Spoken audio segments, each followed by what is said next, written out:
just under 1,500 people, injured approximately 5,000 and destroyed around 5,000 homes, killing many of the inhabitants and rendering somewhere around 50,000 Palestinians homeless. The breakdown of the casualties. This is by the Palestinian Centre for Human Rights, PCHR. Currently, their statistics are 1,434 people killed in total.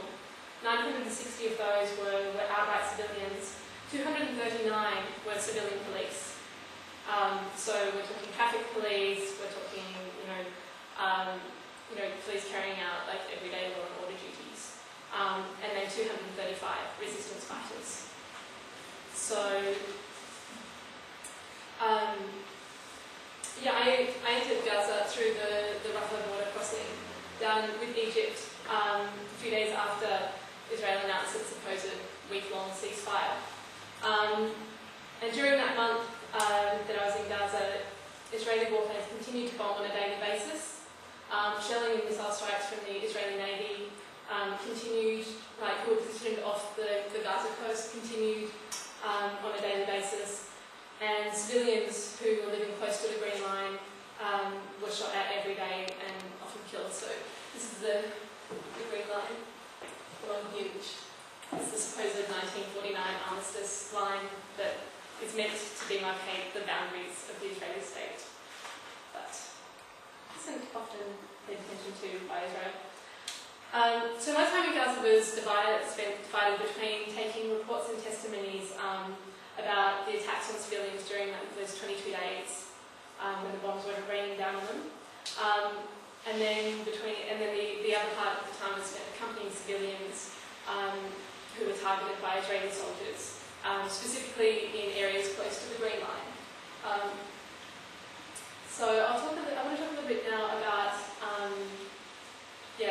some of those, what I saw in some of the testimonies that I heard. So while the Israeli war propaganda was focusing on the attacks on Hamas and the attacks on the Hamas buildings and the infrastructure, and in that they included the attacks on the first day of the bombardment, which were specifically targeting all of the police stations, which were clearly, instruments of Hamas terror. In reality, it was the civilian population who were targeted. So of the 5,000 or so houses that were destroyed during the 3 weeks of ceaseless bombardment, the vast majority of those were in villages that were close to the Green Line. So this is actually very difficult to get a map that clearly shows where a lot of these villages are. But along that Green Line is pretty much entirely populated, or was. So some of the areas that were most badly affected were in the north. So around you can see in the north there, Beit Lahia, Beit Hanun. You had areas like Atatra, Beit Hanun, Jabalia, and Isbet Abed Rabo. In Gaza City, areas of Zaytun and Tel Hawa, which are around, Zaytun's about here, and Tel Hawa is over here, were particularly affected.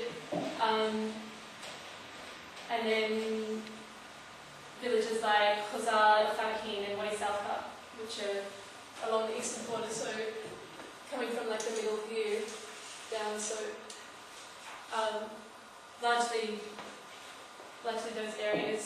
And then you had the areas along the coast, especially areas like the Shelter, the beach camp, refugee camp in Gaza City,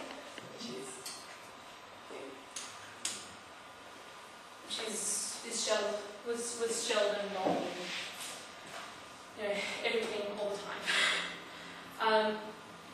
Since that supposed ceasefire, which the 18th of January, most of the bombing that's still occurring every day is happening in Rafah.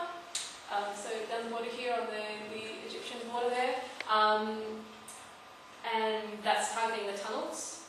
And then in Khan Yunis, which is this city here, just directly north of Rafah, where there's been a large targeting of Palestinian resistance fighters. So, according to Arab news reports, Israeli officials have claimed that Khan Yunis and Rafah are the two roses they have yet to pick. So, something to look forward to. So in the areas that were harshly targeted during the war, I mean, the bombing was really widespread, but some areas were particularly targeted. Really, what you saw were entire neighbourhoods wiped out.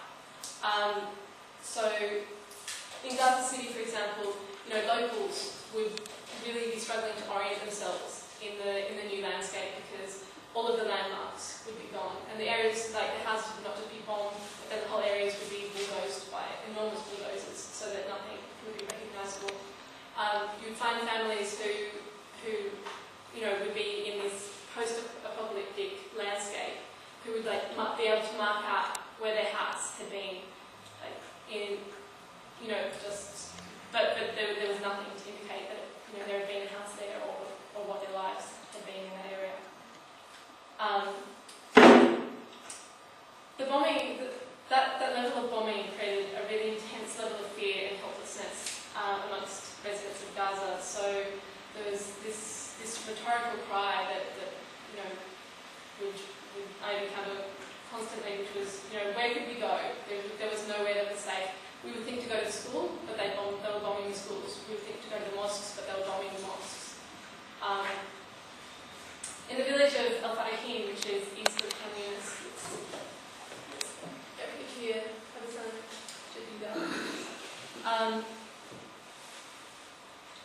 here, one resident there was telling us the story of how he fled his home in El Farahim because he was close to the Green Line and they were being bombed there.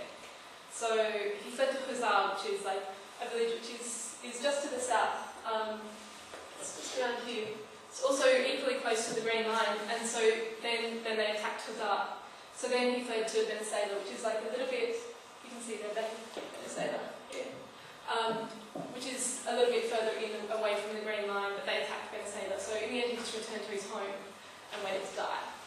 And for some unknown reason, his house, while pretty much every other house around the Green Line area was destroyed, his house was left, and he survived.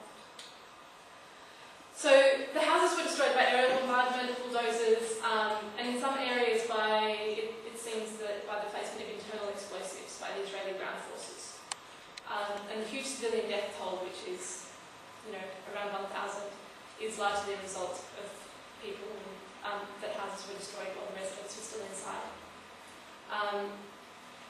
So I'd like to just take some time now to explain more fully the experience of some of the residents of those communities that were particularly targeted, because they're pretty shocking. And in many cases, these communities continue to be targeted. So Gaza, as I've already mentioned, is located in the southern part of the Gaza Strip, just east of Khan Yunis, so I think this is Gaza here. So Gaza's village of about 12,000 people. And while they were being shot at from day one, from the 27th, and regularly shot at before that, the major attack on the village came on the 13th of January, which was a simultaneous land and air attack. So residents of the area report that missiles containing white phosphorus rained down on their houses, the houses catching fire and staying alight until the following day. They tried to put fires out with water, and then when that didn't work with sand, but as soon as oxygen would get to the white phosphorus, the fires would start again. So in other parts of the villages, residents report that Apache helicopters would first drop missiles on the houses, and then followed by white phosphorus bombs, so that the white phosphorus could more easily enter the houses. So I just